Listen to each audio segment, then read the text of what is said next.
And we are live. Welcome everyone for day 8 of Vagina Monologues. It's a Vagina Monologue season at She Stands Tall project. And a big shout out to all the sisters who are reading all the pieces and who are part of this. All 15 of us, shout out to all of us for staying the course and being here on day 8, continuing to be here and moving together. And also a shout out and thanks to all those who are tuning in and watching it later as a recording, and sisters from the US, from India, from Mauritius, and for your encouragement, your love, your support, and for sharing the videos on your timeline and introducing more and more women and men to these monologues. And I have another exciting news for all of you watching, that we are going to have one more day. We're going to add another day. I'm adding another day called as the Spotlight Evening on 28th of February, which is Monday. And even astrologically, it's a great day because we have many planets that are entering into the house of Capricorn. So I think it's a great day for some, what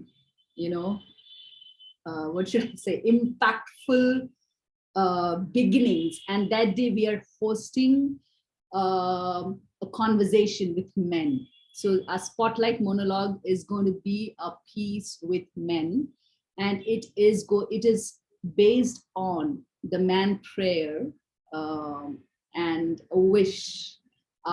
May I be a man.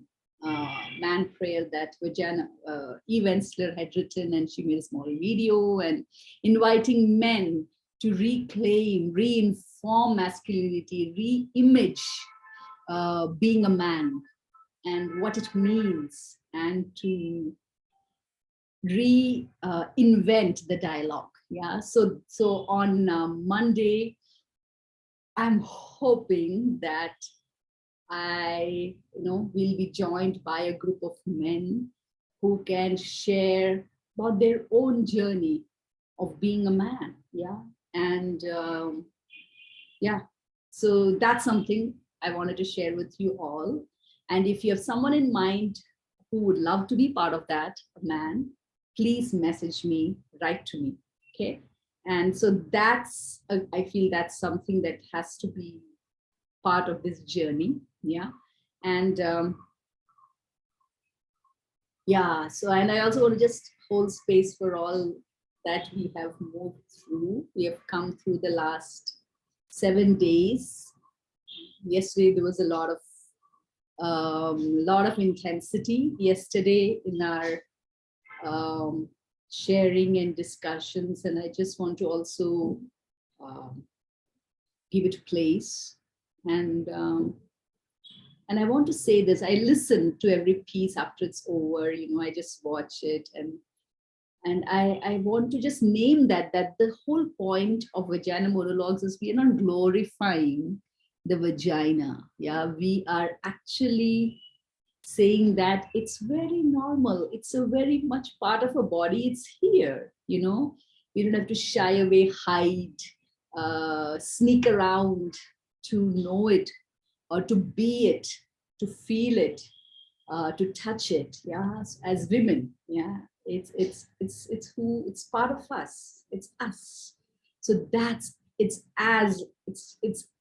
it's not any different from our eyes or lips or hands, stomach, legs. Yeah, it's a part of who we are. Yeah, and we don't need anybody's permission to explore it, to know all about it.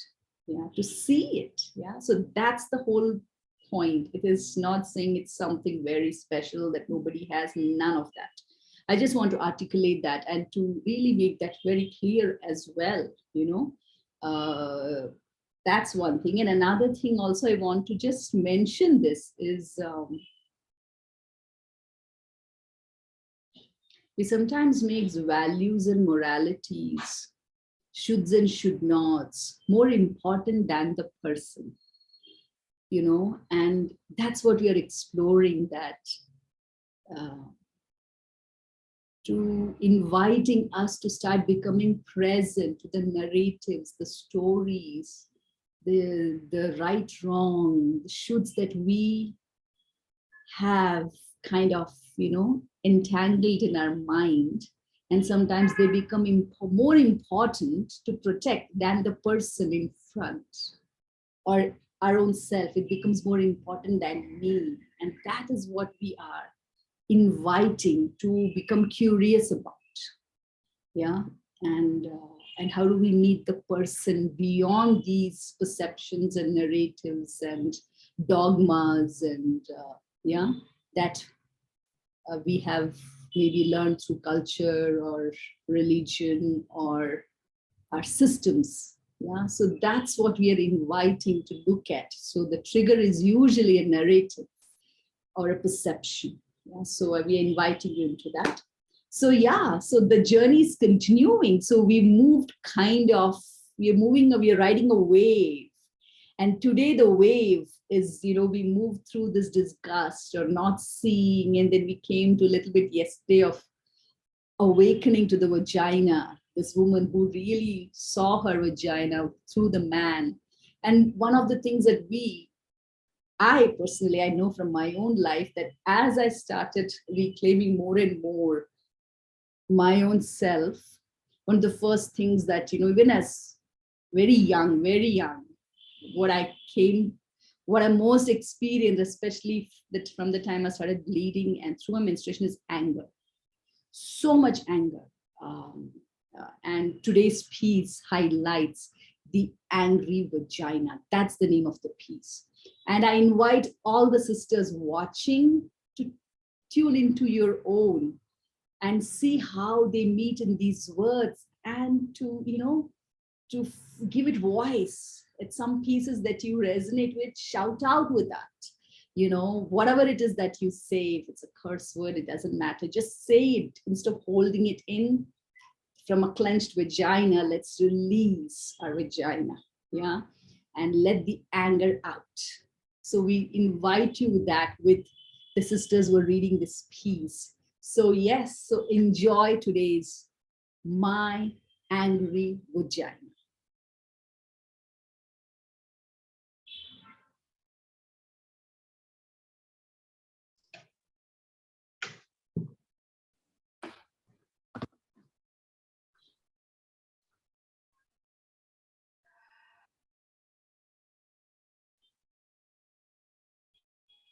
My vagina's angry. It is. It's pissed off. My vagina's furious and it needs to talk. It needs to talk about all this shit. It needs to talk to you. I mean, what's the deal? An army of people out there thinking up ways to torture my poor ass gentle loving vagina, spending their days constructing psycho products and nasty ideas to undermine my pussy. Vagina motherfuckers. All the shit they're constantly trying to shove up us, clean us up, stuff us up, make it go away. Well, my vagina is not going away. It's pissed off and it's staying right here. Like tampons. What the hell is that? A wad of dry fucking cotton stuffed up there? Why can't they find a way to subtly lubricate the tampon? As soon as my vagina sees it, it goes into shock. It says, forget it. It closes up. You need to work with the vagina, introduce it to things, prepare the way. That's what foreplay is all about. You gotta convince my vagina, seduce my vagina, engage its trust. You can't do that with a dry wad of fucking cotton. Stop shoving things up me. Stop shoving and stop cleaning it up. My vagina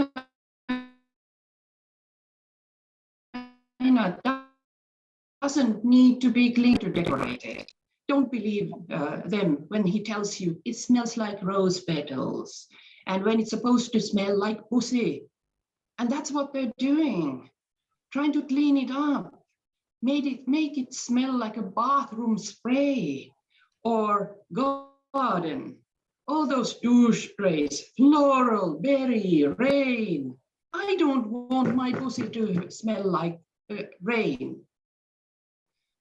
All cleaned up like washing a fish after you have cooked it. I want to taste the fish. That's why I ordered it. Then there's those exams. Who thought them up? There's got to be a better way to do those exams. Why the scary paper dress that scratches your tits and crunches you when you lie down, so you feel like a wad of paper someone just threw away?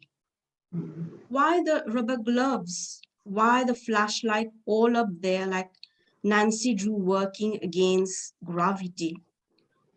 Why the Nazi steel stirrups? The mean cold duck lips that they shove inside of you. What's that? My vagina's angry about those visits. It gets defensive weeks in advance. It won't go out of the house. Then you get there and scoot down. Relax your vagina. Don't you hate that? Why? So you can shove cold mean duck lips inside it? I don't think so. Why can't they find some nice, delicious purple velvet and wrap it around me?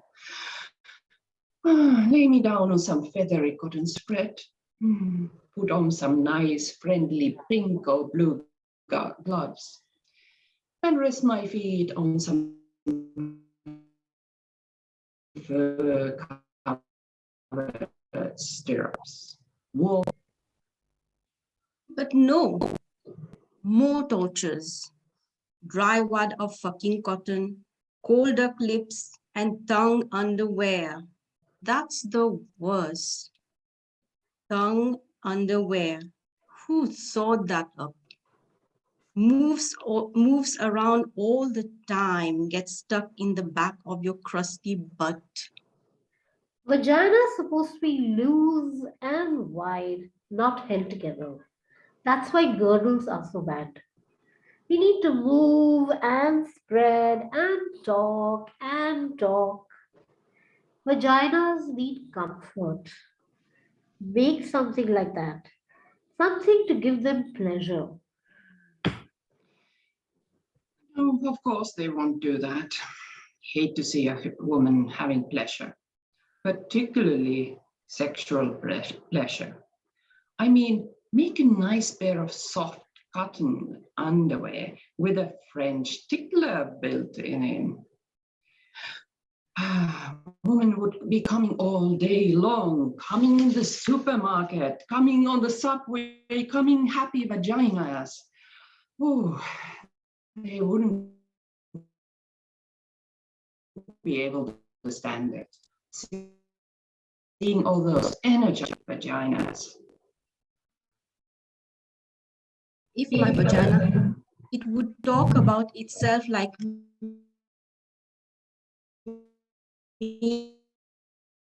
It would talk about other vaginas. It would. No clothing. Just there, all draped in diamonds. My vagina helped release a giant baby. I thought it would be doing more of that. It's not. Now it wants to try.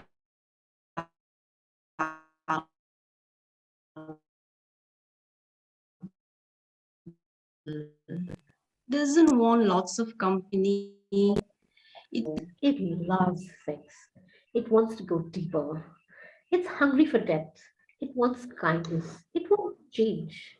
It wants silence and freedom and gentle kisses and warm liquids and deep touch. It wants chocolate. It wants to scream. It wants to stop being angry. It wants to come. It wants to want. It wants my vagina, my vagina. Well, My vagina wants everything. My vagina wants everything. my vagina wants everything.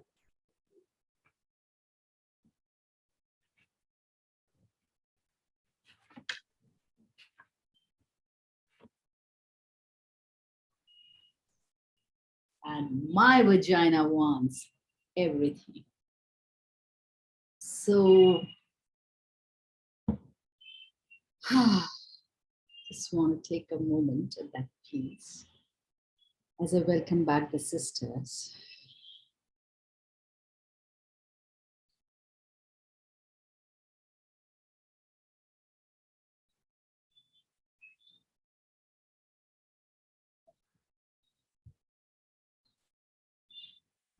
Welcome, Preeti. Yeah, Preeti is born to be free.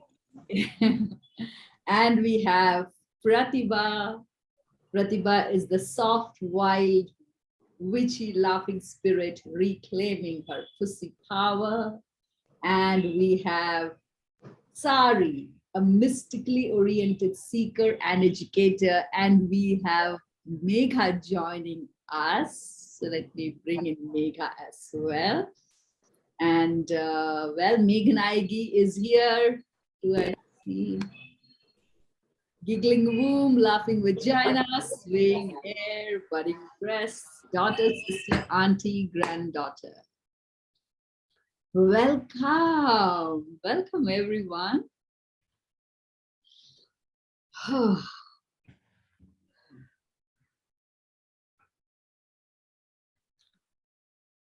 I have a lot of laughter right now sitting. I have no idea. I'm just sitting with a lot of laughter. With this, at the end of it, it's just, I think my vagina is happy. A lot of laughter. Yeah, how was that piece? You know, each one of you. And it has an arc as well, right? Moving through. So reading this piece for the first time, all I could remember were those numerous visits to a gynecologist since I was, 15 or something like that. And the cold duck lips, I have a word or two about those. Wow, yeah. I think they were meant for torture, not for human beings. I agree. It sounds like that.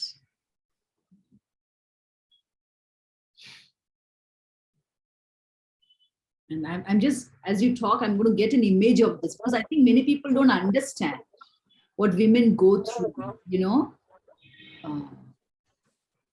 And apart from being cold, the duck lips can create really unbearable pain. Oh, is it? Yes. Because they're steel and they're meant to widen your passage. I'm seeing an image. I'm going to just bring that image, okay? We need that image. So people, I don't think people are, I didn't know that, you know, because okay,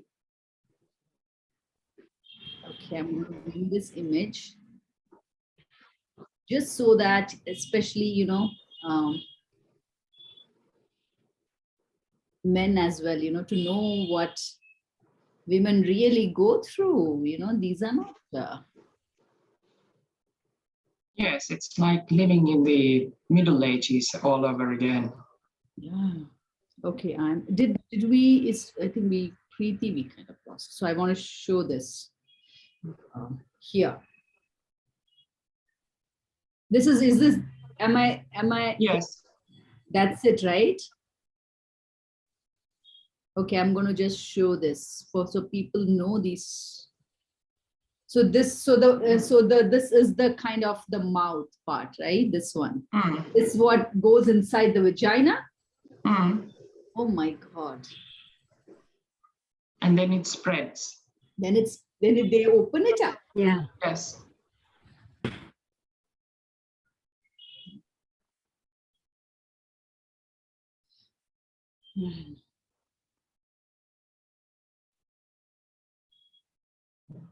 Can we put them away? Yes. They're not very pleasant. Horrible. Just seeing it as Can't even imagine. I'm definitely sure a woman did not come up with this.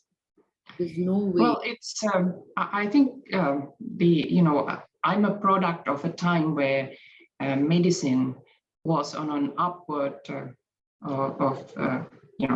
and I don't think that anyone questioned when I was young. When I started to go to a gynecologist, nobody questioned this. And all the gynecologists that I met were men. And it was like a very clinical procedure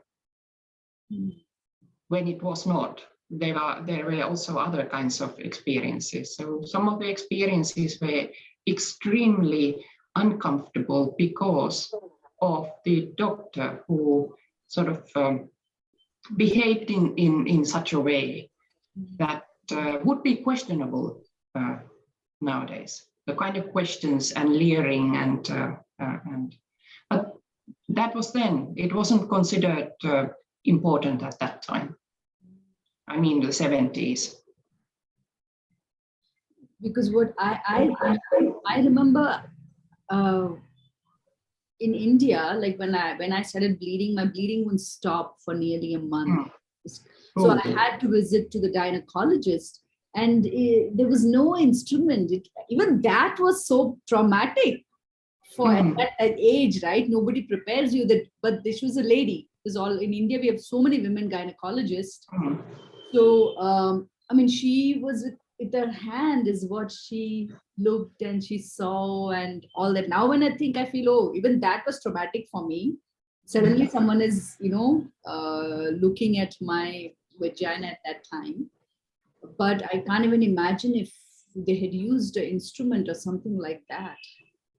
And I would love to know if this happens in India also. Yes, it does. It does. Yeah. Gynecologist office. And even, And they tell you, why are you uncomfortable? It's okay. The people there, whether it's a lady doctor or the lady nurse, the women, my mother, whoever's around there, they're okay with that experience. So the fact that you're uncomfortable, you don't like it, the vagina clenches and they want to take a pap smear, and they can't get anything. Obviously, they can't get anything because I'm freaking out. My vagina is freaking out. And they keep telling you, why are you so weird? Why are you being so awkward about it? What is there to be so scared? So it's like shaming all the time. That's what I think makes it worse.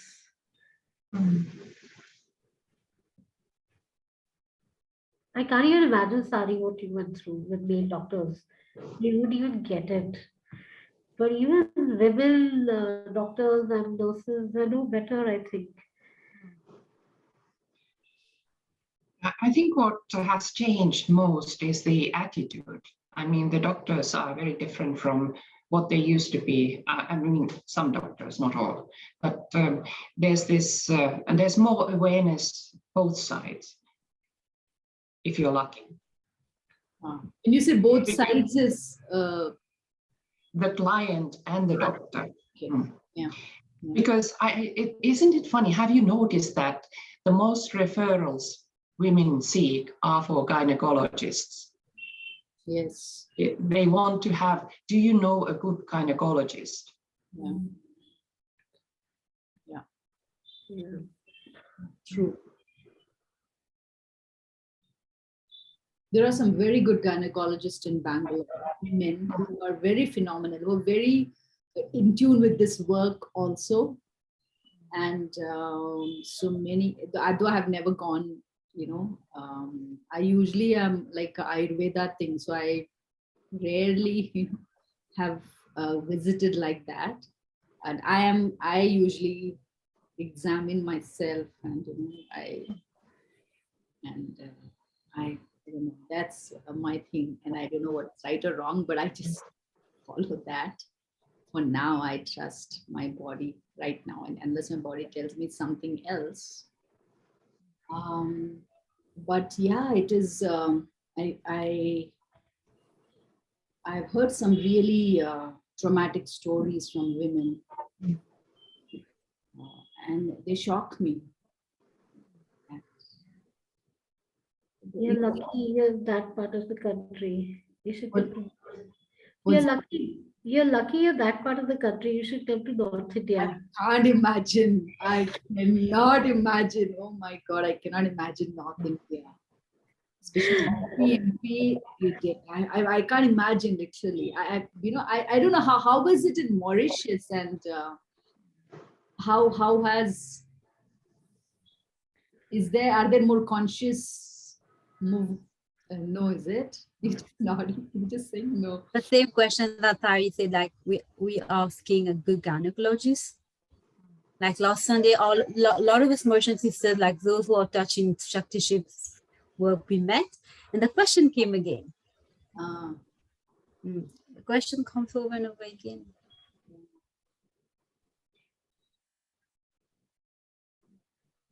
But I feel like beyond even speaking of a good gynecologist is being met with a trained professional who brings the element of safety.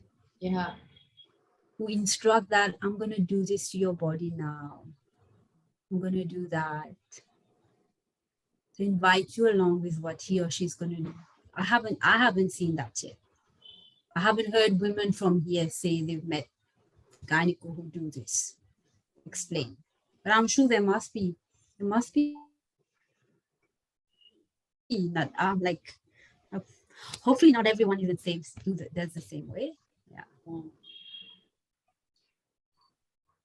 I think there's also a narrative. I think the story brings it so well out that stop leaning it up kind of thing.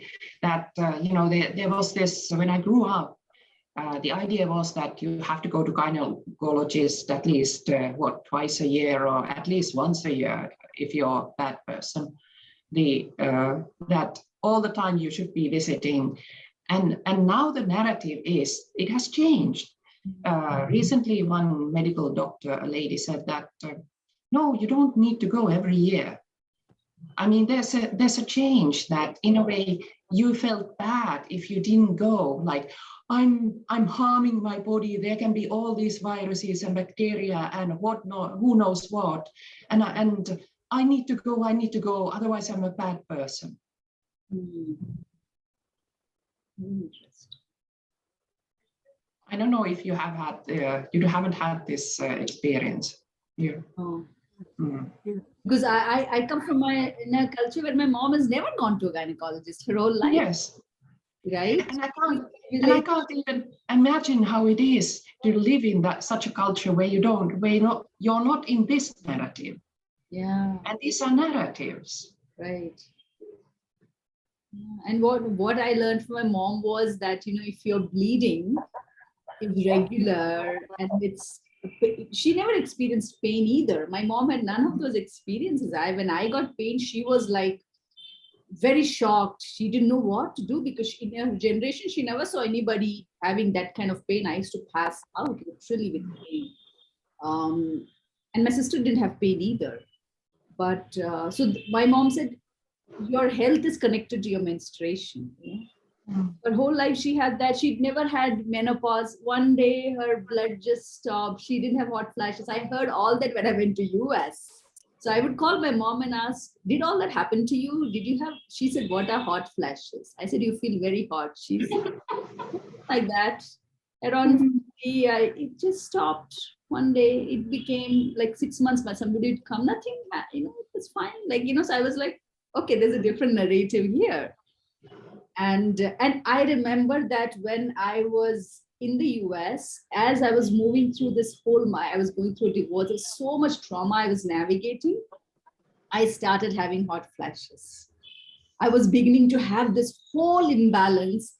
And when I came back to India, I was wondering what's going on, and I went to my Ayurvedic doctor. And that's what she touched me. And she said, why are you menopausing? And she said, your entire hormonal system is imbalanced. Your whole stress, my whole nervous system was off. And then she just allowed me, I did massages. She put me on this whole massage, like this very Indian folk, tuck, tuck, like that. There was this village lady, no education. She used to come. I did it for like whole 8 days. She was like rubbing me, and it was like, you were just, I will not do that now. But at that time, I think it revived my life in some way.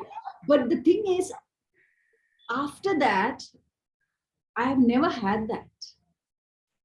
Now I'm kind of moving into menopause, but I don't have any of the symptoms, and I feel as I'm even getting more into releasing, getting more in touch with my thing, I think something is, so I feel it's all connected. It's just, and I feel as I'm taking more and more ownership of me and my body and who I am, it's a whole different story. That's what I'm realizing. And, and I realize that we don't know this. Nobody tells us this.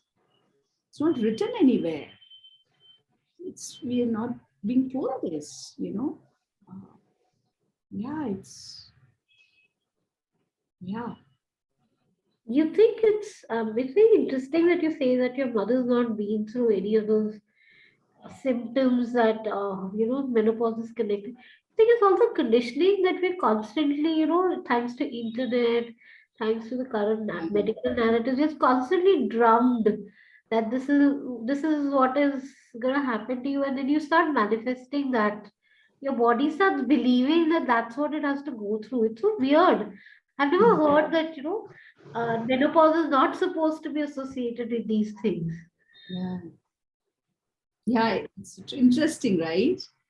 When what if you know something this is the way it is, is that the way it becomes? Yeah, Especially fear-based, yeah. fear-based narratives, when we are fear-based, even like birthing, right? If I ask my mom, her birthing experience not was like this painful, how I would hear in films, and when I asked her, that was not their narrative at that time in their village culture, that birthing is like this traumatic, painful. None of them had that. She said, yeah, I gave birth. Like, and both of us were normal delivery, so it's not even there. She was not moving, thinking that, oh, I will have. So I'm just curious about this. In the old culture, there is not much education of this modern, I'm a modern English educated kind of, I wonder, how is that? Mm. It's just, you can be curious about it. I don't know. Yeah. I'm hearing this for the first time. Makes me very, very curious. Yeah. Mm. I'm surprised actually. Mm. And I know this because my mom, her classmates, the other women, they all have very similar narrative. They're very simple, women. Many of them did not go to study or anything, further. I don't know. I've become very curious about this. I discovered these narratives when I went into menopause. And I began to have those hot flashes, and they were really, really heavy. Yeah. And it took me time to first realize that those are hot flashes and not just heat. I mean, not just because the temperature is high, that I'm sweating for other reasons too. Right. And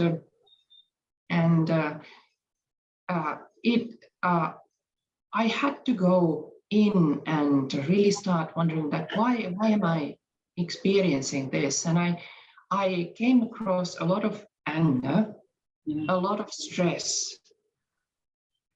And those two things I'm still working at.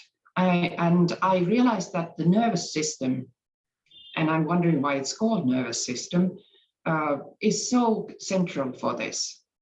Yeah. But there's some trigger there which is not needs to be uncovered, which may be related to traumas, etc., etc. So I'm wondering, and I don't know, I haven't read on this or how much what is the link between symptoms and trauma, because stress is definitely one reason why these symptoms come up. Definitely. I totally.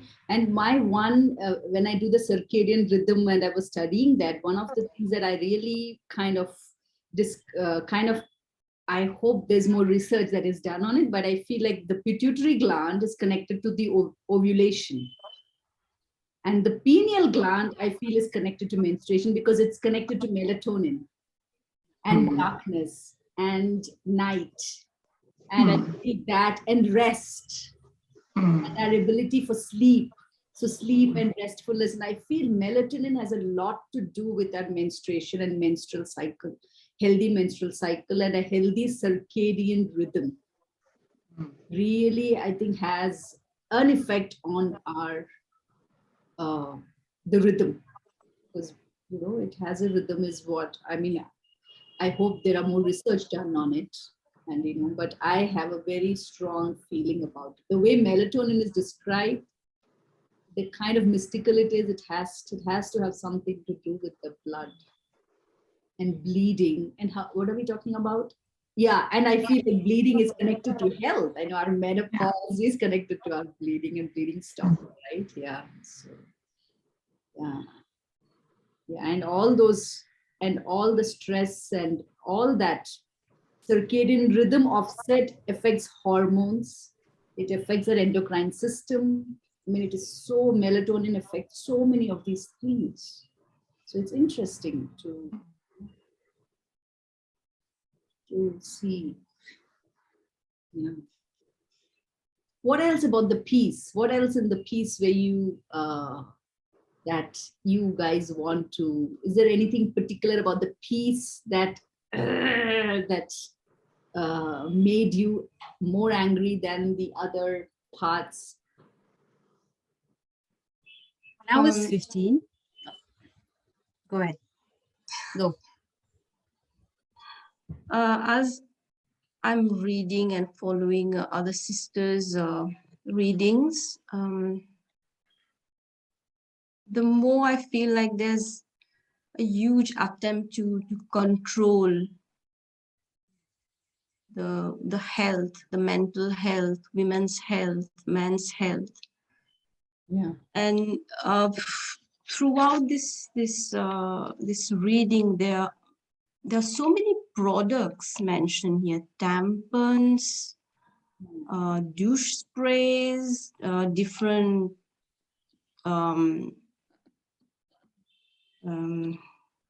the cold clips, flashlight, and all these cotton wad, all these products, creation of products. And why do we need all those products for? As if and then we are, as women, as a woman, I have also agreed to so many of the using so many of these things. I'm no different. I didn't know before.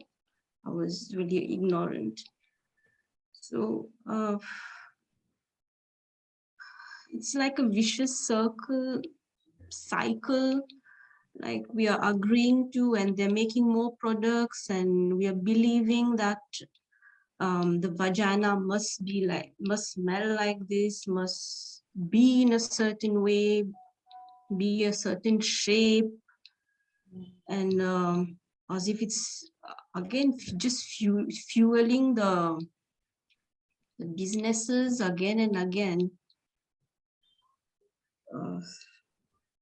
And then we often have talks with my daughter about the tampons. I mean, how can someone be comfortable with something shoved inside you, like you're walking around with a bullet or with a finger inside of you? I don't know how. And then I've heard my classmates when I was young. I'm 47 now. When I was 14, I heard my classmates using it, and they liked it. They feel comfortable. They feel clean. Does that mean they feel clean? So I'm just sitting with this. It's just like lots of products and products and products coming up, so, like making a business out of our traumas. That's how I feel. So I'm just going to ask to all of you, so we can just shout it out.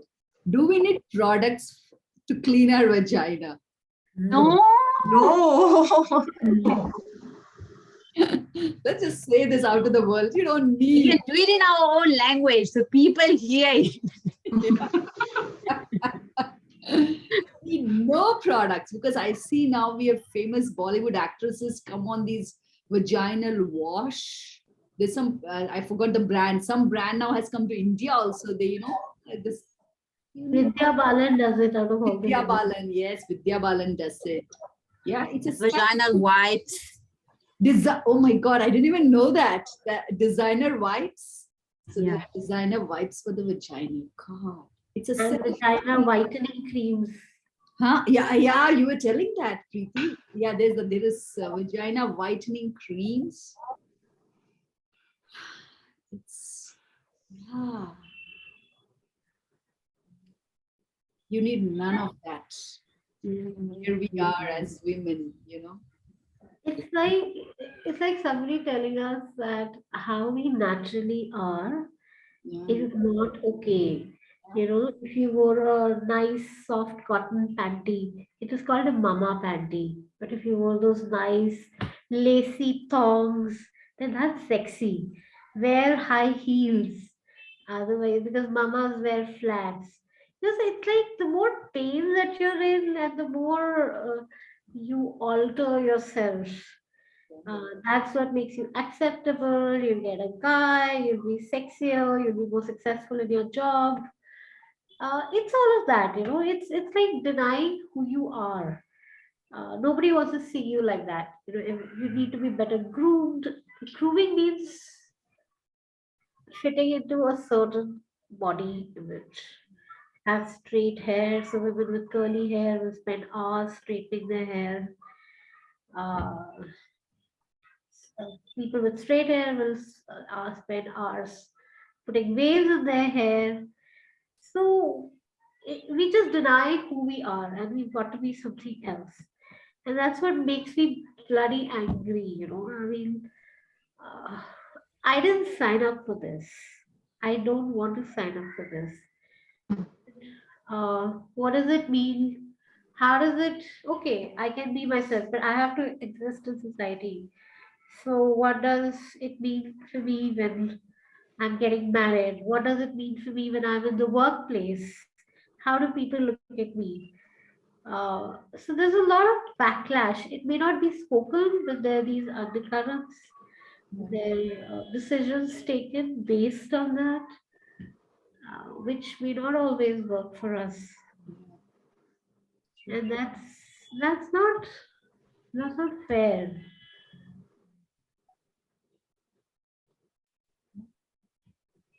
It's like I'll tell you, my mother uh, was was very highly educated. She did a postgraduate during that time, and she belonged to a business family, a moneyed business family from UP.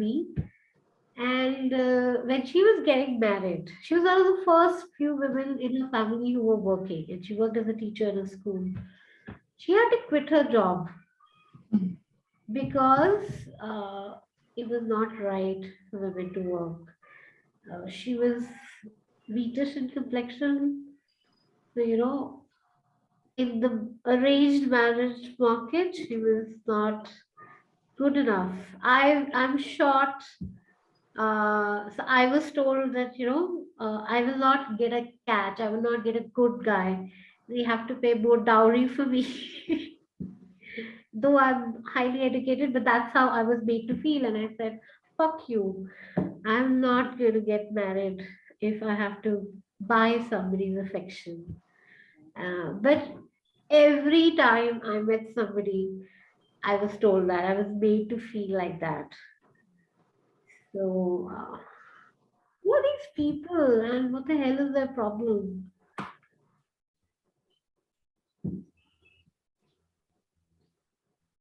Like always something is wrong with us, right?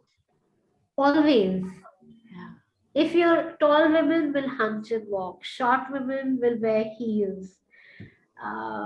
People with women with small breasts will wear padded bras or will go in for silicone implants. Women with bigger breasts would want smaller breasts. So, so the society, I think society works on making us feel bad about who we are. They will be good enough. The society itself is feel like people in society feel bad in general, right? Yeah. And I feel like one of the worst thing we can do to women, especially young women, is give them that sense that they did something wrong, so something is happening to them. So when I was like 14 or 15, my mother took me to see a gyneco. And like I think it's kind of the same in all around the world. So you are in, like I'm from a Tamil speaking community, so you will find the gyneco. He's got that name. So I had what they call vaginal discharge, and now I call it fluid, and it would like change. At time it would get itchy, and it would be discomfortable for a child of my age. And the first thing he asked me was like, "What are you doing?" Okay. And it shocked me. Like I was like, "I'm not doing anything." He's like, "No, no, no. What are you doing? This is happening to you." And the next thing he said, like, "Take off your pants. Take off your panties. Lie down there." And my mother was there. Like he's a male gynecologist. He is a male. He used to be. He's not. I think he's retired now, but he used to be like women would go to him, like to solve all the issues. And all I remember that day was before he even came close to touch me, I screamed, and he was very pissed off. He was like, "I didn't even touch you. I didn't even come close. Put your panty on now." And then he went on, like he spoke about a lot of shit about what we can do to our bodies, and nothing made sense to me. And my mother was there. I think like she found it funny, but it wasn't funny. Like she was laughing. And it took me years to like come to space of like her own disconnect. She couldn't be present, right? Yeah. And then that guy, he couldn't understand that when I carry so much numbness in my body, it's going to impact on my vaginal ecosystem. So I was even reflecting on this morning, how painful it has been. And when I was 24, I was married then, and I decided to go for only a full year of contraceptive. I did it 1 year, but I feel like my body took years to take that crap out of my system. 2 months through that contraceptive program, I went back to see the gyneco. He's a different one. I was like, I'm constipating. There's something wrong. I want to do, let's run a blood test because this is happening since I started that. He was like, no, it can't be. What are you? And again, another different person asking, what are you doing to your body? What are you doing? You must be doing something. And he was like, the fissures around your anus is not normal. What are you doing? I was like, I'm constipating. I'm not doing anything. And funny enough, the remedy he gave me was eat tamarind, which is a natural remedy for constipation. And then I never went to see him again. And interestingly, Pratibha sent me to this, referred me this gyneco woman in 2019. Like a lot of people have very bad experiences with her, but I had a good one. Of course, she didn't explain to me that she's gonna just put the gel and apply. Like I was expecting to be explained, but she did say two very important things that day. The first thing, and she's an Indian, the first thing she said was, do not ever even think of shaving again. If your gyneco asks you to shave, you just eject that gyneco. Whether you're going to birth or not, shaving is not even an option to have. And then the second thing she spoke about was the panties. Like, don't even like, because I was kind of very confused. I was like, do I wear any in this came like, do I wear cotton one? Do I wear like a mixed one? Does it have to be a fancy? And I was only thinking, guy, but I thinking that time. So I kind of put a mixed cotton and polyester one, and she just pointed it right away. She was like, wear cotton, that's the reason why you wear cotton one. And it's interesting because at 14, I thought I was doing something. That's why I was having the vaginal fluid, and I feel like only those last 3 years I kind of reverse it. Like I'm not doing anything.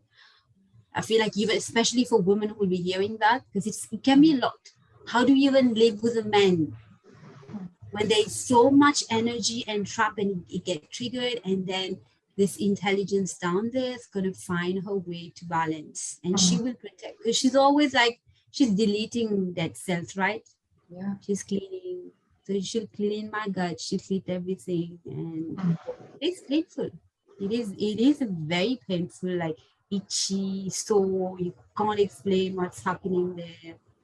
But yeah, you're not doing anything wrong. Because I've been told, stop sugar, stop this and stop that. I'm like, stop eating altogether? Yeah. So what you're saying makes me feel that all these narratives and all these practices have created so much anger. I mean, unexpressed anger that you can't take anywhere. But it's like you have to swallow these things all the time. No wonder we constipate. So you swallow and swallow and swallow these kind of behaviors that with the mind that I have now, I'm like, that's out of the question. Nobody should behave like that.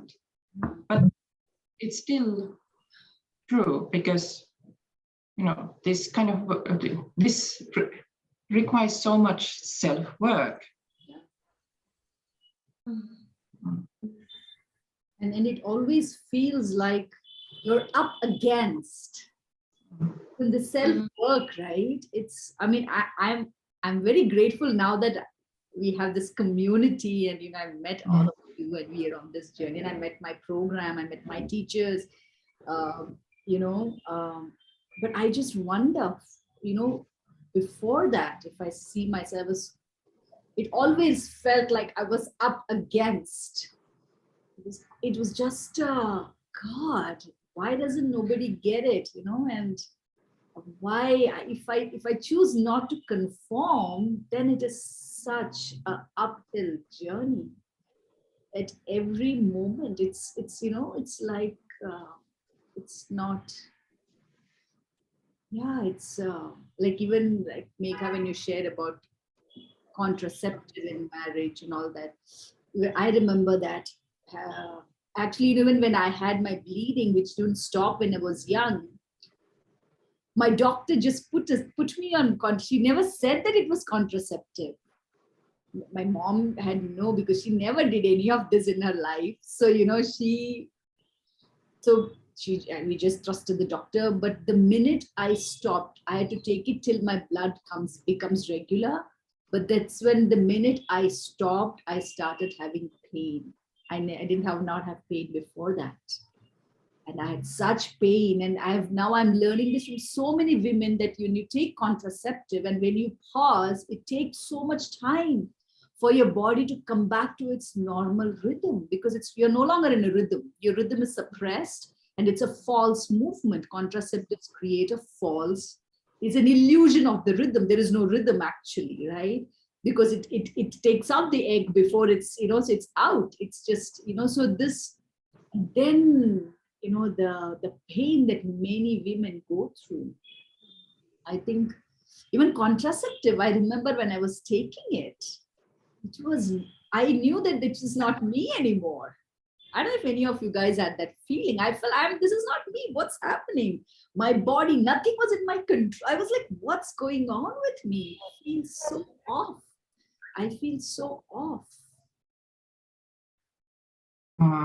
Yeah, there's a narrative behind that, which probably won't be discussed today, but I remember, because I'm a product of the 60s.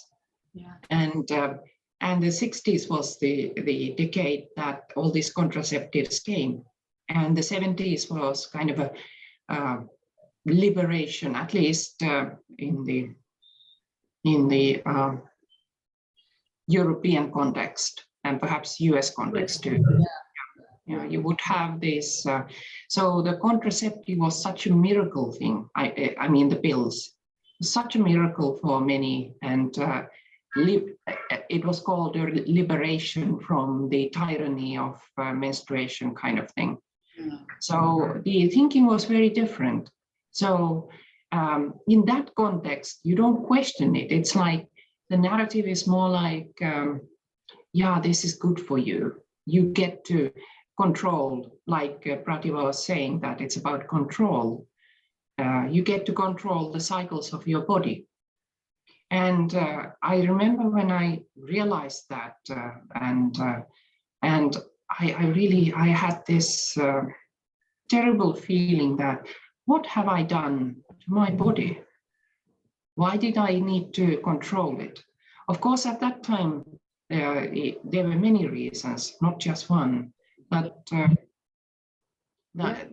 idea that, why do I need to, I didn't trust the natural cycle, because nobody had even talked about the natural cycle. True. Sorry. And there was no internet at that time. Yeah. And it's like what you see is how you move. If everyone around you, your peers, everyone moves, and and I feel like we are being sold patriarchy, repackaged, re-beautified, re-prettified in different ways again and again, and calling this women's, it is empowerment, but many times I feel like it's again patriarchy. If you're not going to take me just the way I am, and you're going to keep giving me these things, I don't want any of these products. I'm fine just the way I am. You will take me as I am. I don't want. But then if I am fine, then who's going to buy all the creams and the clothes and the makeup? And if I am enough, then nothing is going to sell, right? Yeah, and it was benevolent patriarchy. It wasn't. Yeah,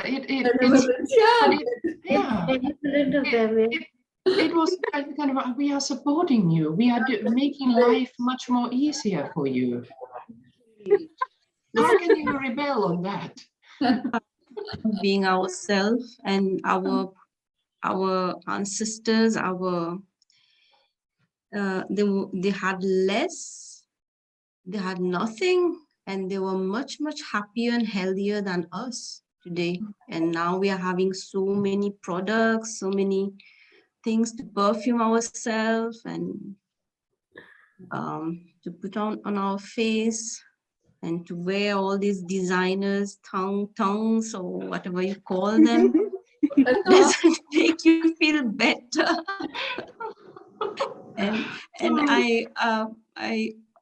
I feel that it must have started when women stopped sitting in circles. Yeah. So there's no no learning through the way of the circle. Uh, the elders don't sit, the younger one don't sit with the elders. There's no passing down of teaching. We don't know about ourselves, our body. And we sit in lines in the classroom, in lines. So that's a way of controlling. They're giving us what they want us to know, not what we need to know. There's such a huge disconnect. I've had, like many women, such a huge disconnect with my own body. I never knew all these things. So it becomes so much easier. Like Sari is saying, we're supporting them in that way. We're supporting Again, patriarchy. very considerate. Benevolence. Benevolent. I love that word. Do it, Benevolence please. has- I agree. Control me. Even a lot of women will probably hit me on the head with a fish for saying this, but the first few feminists, if you look at it, they started off by saying they were equal to men, and there was a huge denying of the women aspects of their body, the menstrual cycle, the cesareans. Periods were supposed to be something which are a pain in the ass, you know, and we can work as much as you. So there was a competition to be the same as men, and even contraception that they didn't want to have children because it interfered with their career, which is fine, it does, but there was this whole denying of contraceptives and pads and tampons were supposed to free us. We were supposed to be these free modern women who could do anything, any part of the day, any time of the year. We didn't have to worry about a stained skirt or a stained panty, freedom from stains. So it was like washing. It was something dirty, and but what we didn't question was what were they freeing us from? They were freeing us from ourselves, turning our face away from who we really are, what makes us women, what makes us special. And nobody really saw it like that. And I guess it's only, I think, with you, when I first met you, that's when I first questioned this whole way of being. I said, why am I running away from the feminine aspect of me? Being emotional is bad. If you were a career woman, you could manage everything without feeling anything. You never got emotional. You have everything under control. Um, Crying was supposed to be again a very feminine thing. You're behaving like a woman. So being a woman was almost like a bad word to me. And when I first did my Shakti ship and I started, I said, gosh, no wonder I've denied myself all my life. And no wonder I'm so angry and upset, and I'm pointing fingers at patriarchy and the people around me. But I have to own up to what I have done to myself also. And believe you me, even vagina monologues, the post of vagina monologues on my FB page hardly gets like 2 or 3 likes compared to other posts that I put up. And believe you me, lots of my friends are women, but why don't they? So I think it's still somewhere we are still carrying not just patriarchy, but the early tenets of feminism that we had in our head. We are still trying to fight it out in the male bastions of the world, and we're still playing by their rules. Um, so I guess we still have a long way to go. Because as you spoke, a bulb went off in my head where it just hit me So that when you asked, right, the equal rights, when you said it just hit me, equal rights are for doing. This whole equal rights business is about doing. So it just hit me, you know, industrial revolution, half of the world population is women. How do you get women out into working from their other, whatever, you know, how do you get us to work? Menstruation is going to be one of the big hindrances.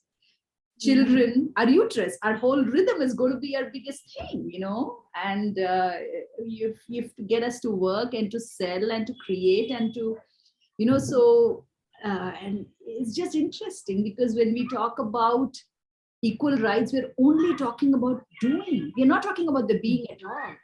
No. We're all talking about how much can you do. Of course, then we have to put tampon because we never feel the blood. Or now we have cups. You know, you don't have to feel the blood. You can just keep moving, keep doing, you know, so you don't have to feel the wetness of the blood moving and to rest and to sit and to just be orgasmic. It's like this doing culture. We are all getting indoctrinated into the doing culture more and more. And I mean, vaginas require time, or, you know, seeing Bob took an hour, you know. And if we had to do that ourselves, it'll take more time, you know.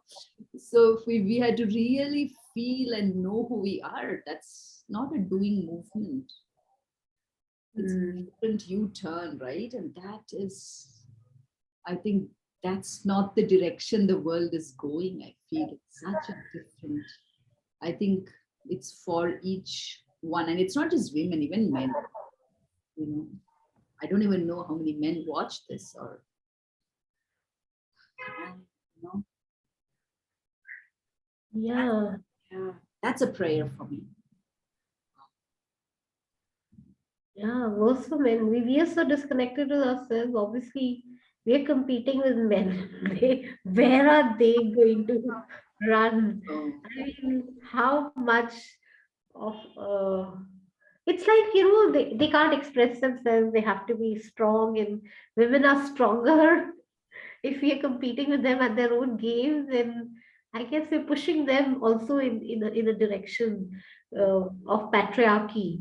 definitely, yeah, that's something. What you just said has something there. It is, you know, yeah, that we are in the competition. It actually builds up the competition of more patriarchy. It's so Yeah. true. So true. It's that. It's very interesting that we. And you see, even the brands, like some of the big activists, like even here that I've seen, like will pair up with some of the big brands, and then we'll do some women's work around.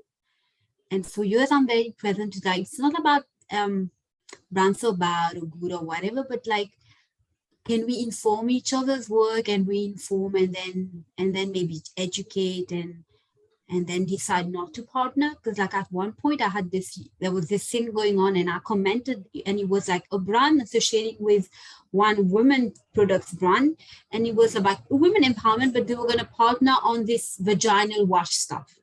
And I was like, women don't need vaginal wash. And then the one doing the campaign, another woman, her message to me was like, she doesn't want to hear from me again, but here it's how it's worked. Some women have low self-esteem, so let them use vaginal wash. I was like, this is the crappiest way to go through empowerment or ownership or power. But I feel like even when we associate with brands, because there are a lot of big brands out there, hygiene product brands, they've been very intelligent how they've rewired their message. Like we can't even name them here, Yeah. but they've been very, very intelligent over these past 10 years. The kind of message they've been sending out in terms of empowerment. But it's interesting because in Mauritius, when you look at all the hygiene product stuff, all of them have blue gel. This is not vaginal blood. It's not blue. I'm not an alien. I don't even alien have blue blood. Mine is red for sure. Yeah, so activist or anyone doing campaign, you hear that, just question now. If it's some products to give women more self-esteem, self-esteem is not even out there. It's not in the doing. Yeah. It's here. I think the only way of dismantling patriarchy is, question, finding more space for the being and letting the being inform the doing. We are all not, it's such a, we are all, we can get so caught in the doing. It's just for this vagina monologues. I have all these people who keep tagging me, market with us, and I'm like, no, I'm not going to market.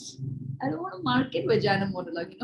So many, they say, oh great, but I know next minute it's to make. If you're women empowerment, you should just support. You should be part of this. This is not something that that requires.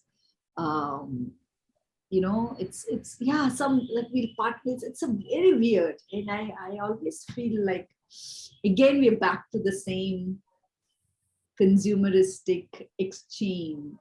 Yeah, it's because we are not doing this for money. All of us is just I just want to say that we are all for 14, 15 days. We are all volunteers making this time to do this. None of us are getting any compensation, right? It's all our time and our heart and our being, and in that doing this. Self-inquiry. Self-inquiry. I think that's the way, and to know that it is all connected. I think it's all connected. You can't do this and think that it's just this, it's okay, it's not going to affect that. It's not, doesn't work like that. It is all connected. How we're going to get that, but that's the truth. And this, us doing this, also I'm 100% sure is doing something, in the web of this universe. There's something happening of us talking this and aiming this, and because it's all connected. Is also Vaginal known as ecosystem and the butterfly world effect. vaginal ecosystem. What was that, Megha? I was saying my vaginal ecosystem, and then all of us here, and then the world's vaginal ecosystem. Like a lot of things happening. I feel for me for sure. Yes, definitely. And Pratibha, you said something too. I missed it. I was saying we also call it the butterfly effect. Yes. So Definitely. And the butterflies too. Yes. A tsunami effect is being created right here. Yeah, the butterflies, the wings. Yeah. Okay, my dear sisters, that was such a juicy, delicious conversation. Yeah. And let's just take a moment together.